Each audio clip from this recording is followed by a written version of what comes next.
Welcome. So our lesson for today would be about draining, pressure releasing, tension releasing methods.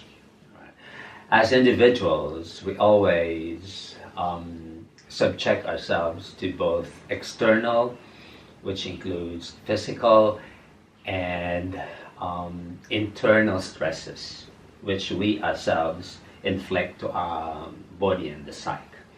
So even if you don't practice yoga, if you work out at the gym, if you do sport, or any forms of activities to strengthen the physical body, yes, they are very good way for us to gain structural strength, physical strength, but since we're subjecting our physical body to stress, we build tension inside, and all of this tension actually clog or block our inner energy pathways, or the Nadis. But most serious is actually the non-physical aggressors or stress, which most of them actually come from our own side, our own emotion, our own spiritual aspect. And we inflict these stresses to ourselves, which includes stress from work, stress from school, any forms of psychological, emotional, and spiritual heaviness or pressure.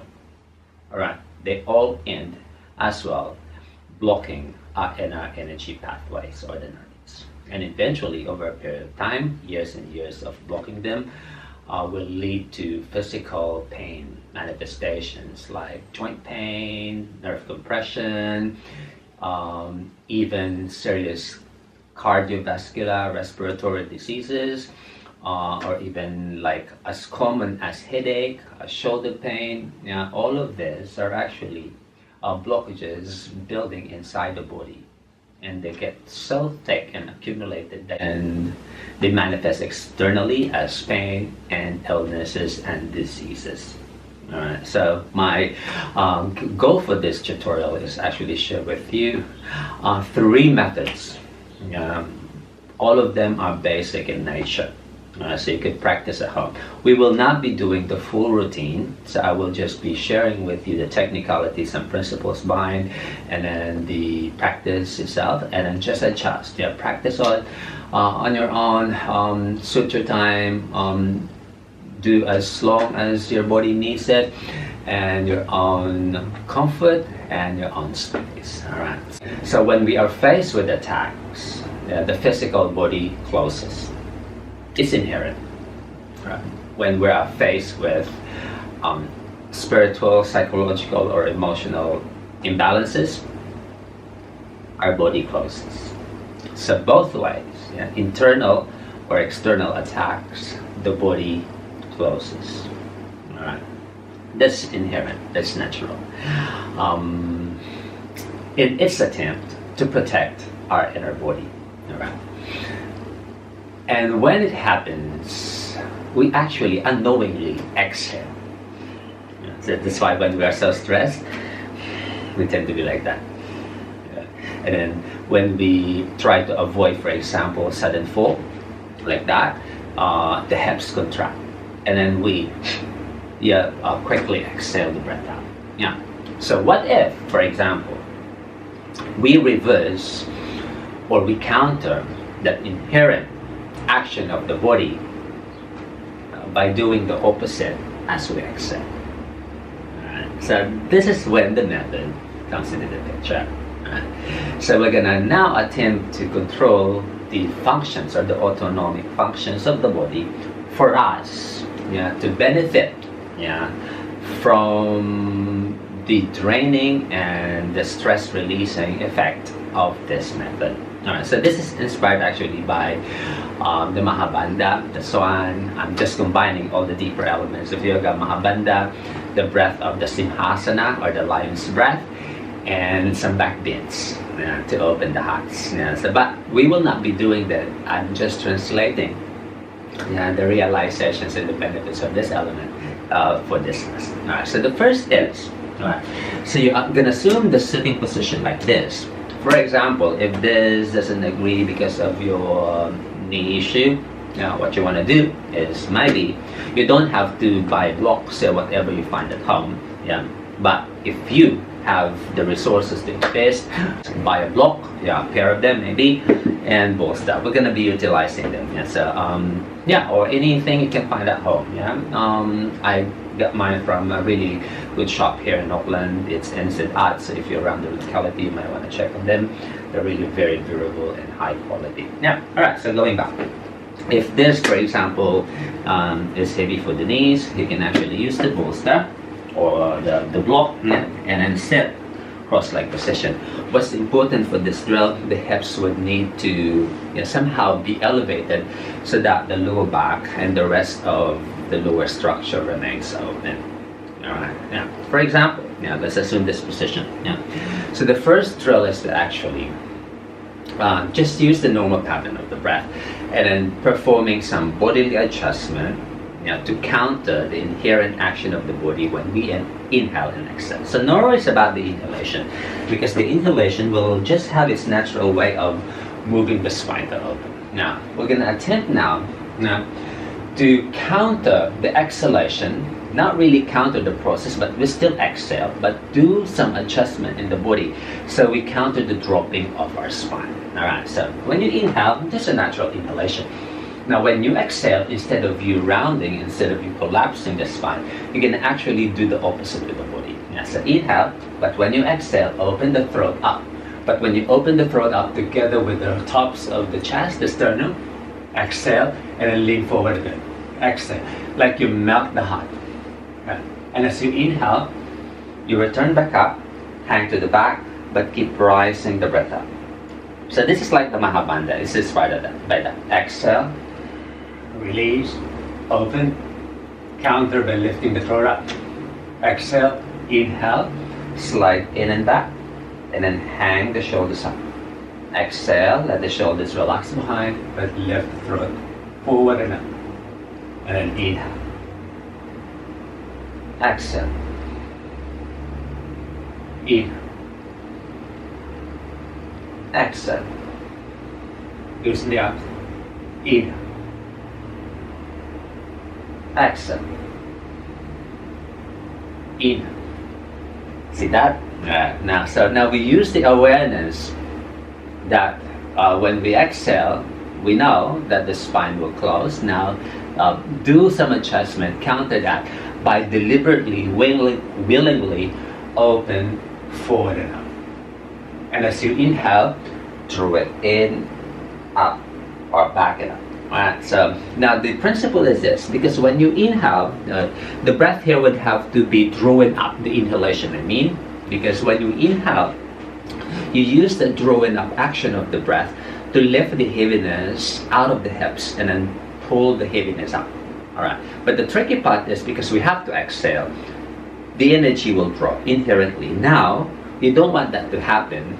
So what we're going to do now, so to prevent the dropping of the energy back down, we use some gentle adjustment to keep the space inside of the spine open, so that when you inhale again, so you keep rising the heaviness up. So when you exhale, you allow it to drain outside. So that's the principle of this method. So you keep lifting the heaviness of your body up, whatever is there lingering down the hips, draw it up, and then each time you exhale, you expel the heaviness. Alright, so that's the first drill. Alright. For example, you may want to, if you feel like any compression here, that you feel the shoulders get tight, because lots of non-physical aggressors, actually, the stresses, pressure, emotional, mental, and even spiritual blockages, they actually end here, because this is like the seat of the heart, and then this is like the seat of the nervous system. So whatever you think, the pressure, mental pressure, stress, emotional, spiritual pressure, they end here. They tend to really make our upper body tight. So normally, Yeah. So there are days that we just suddenly wake up in this like nerve compression, shoulder pain. It might be caused by those pressure that you yourself inflict, or we ourselves inflict, spiritual aspect. Now, so for example, you feel like this gets a little bit tight and rigid, so you might want to be performing now this. We're gonna be using the arms, to further the cleansing process. So as you inhale now, inhale, the arms will draw in and up, and then the collarbones go hollow inside. As you lift the backs of the body towards the backs of your ribs and let it hang up and back. And as you exhale, you open the fronts and extend the palms forward. Inhale. Exhale. Inhale. Exhale. Inhale, slide in. Exhale, release out. Breathing in. Breathing out. Inhale. Exhale. Alright, so this is another variation. Now, the next drill is actually do the breath of the lion, or the Simhasana breath. Alright, so this is very traditional, but we will not be performing the active ones. We're just going to be performing the breath in a way that it's slower, it's more mindful. Alright, so the basic technique is, you're going to inhale, normal inhalation, perform the previous round, inhale, but when you exhale, you allow this to open, lift the throat up, and at the top of the exhalation, stick your tongue out,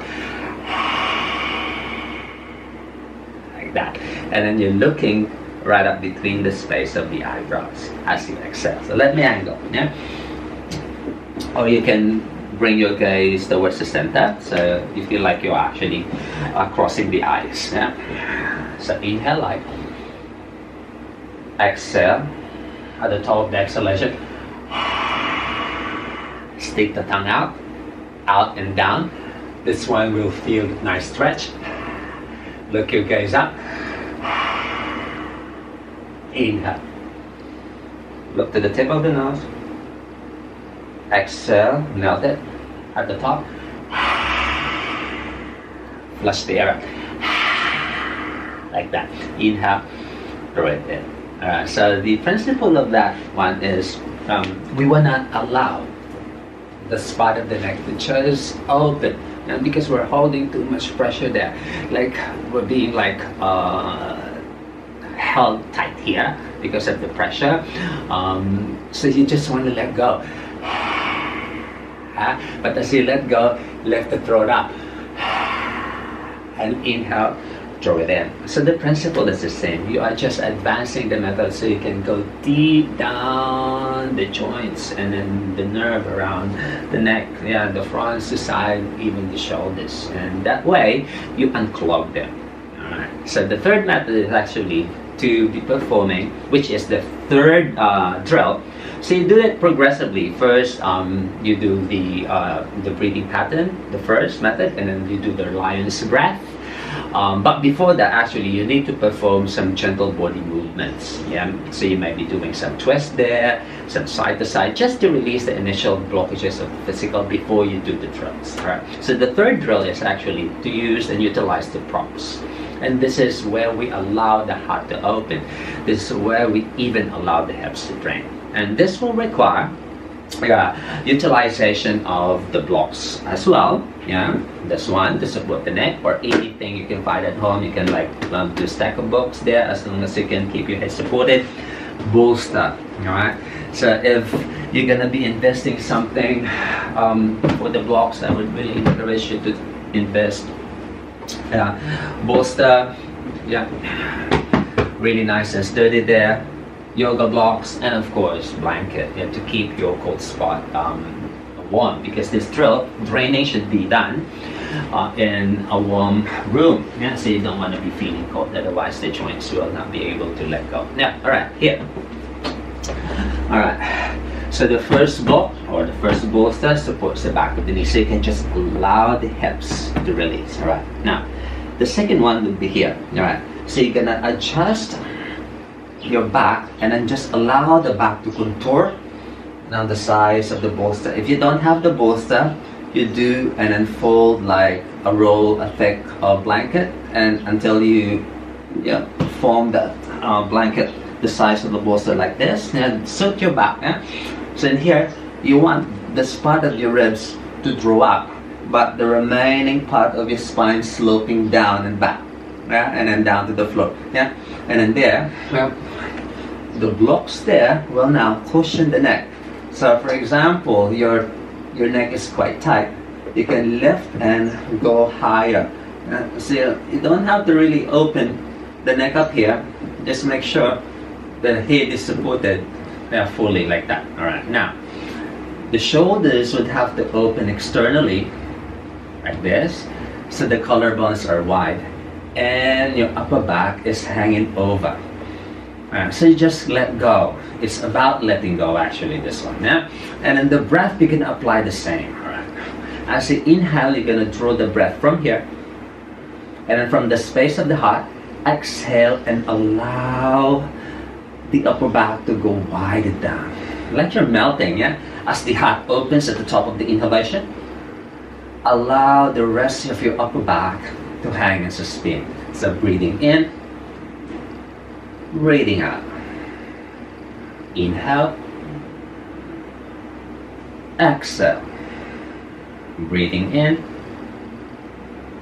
breathing out. All right. And yes, if you feel, for example, you're feeling cold, you might do the drill, and then just cover your tight spot, because you don't want your cold spot to be exposed, because you want your warm body all throughout the process.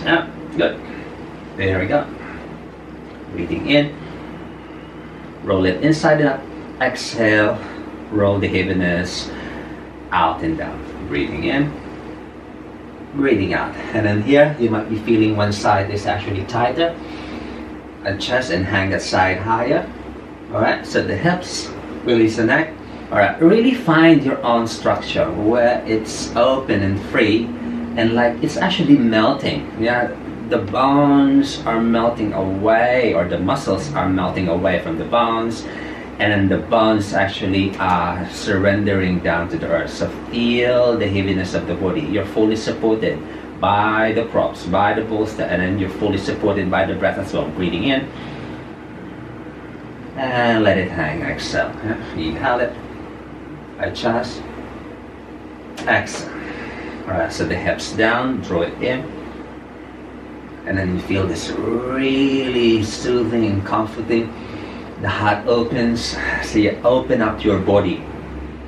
So even if you exhale, the inherent action of the exhalation is it hugs the body. Now let the exhalation open you further up. Surrendering, breathing in, exhale, open more. Inhale it, and exhale. Right. So that's the third drill, which is the closing practice for this lesson. Now, going back. Now, how long each drill? How long each segment? For the warming up, for the initial warming up, maybe side to side and twist there. You don't have to perform asanas. Just allow the body to release. Maybe 3 minutes, and then perform the first breathing work, which is the exhale, inhale, and then with the arms, maybe about 5 minutes of that, just to allow the breath to flow while you're sitting, because when you're sitting, you want to lift, you want to draw it up. All right. And then third, the second is the simhasana, when you open the tongue out, and then you close it again. Exhale, inhale. All right, maybe about 5 minutes of that as well, or suit yourself. Work progressively. And then the third, which is the most beneficial, is actually lying down with the bolster, whatever you find at home, to support your spine. Open the tops of the spine, release the hips. Maybe about 5 or 10 minutes of that. So at least perform draining methods at least once a week. We work the whole week too hard. Now really give that weekend for yourself. weekend for yourself. And then yes, because you don't want to be trapping those blockages, even if they make you stronger, because all of these aggressors are necessary for us to become stronger physically, emotionally, mentally, and spiritually. But somehow we need to drain the excess, because they really end clogging and make our inner pathways or the nadis heavy, and eventually over time this will manifest as pain, illnesses and diseases in the future. All right. Another thing is that you might be surprised that actually one side of you is more tight. All right. When it comes to draining, yeah, but that side is actually the side that you thought is more open, stronger side. All right. Mine is my left.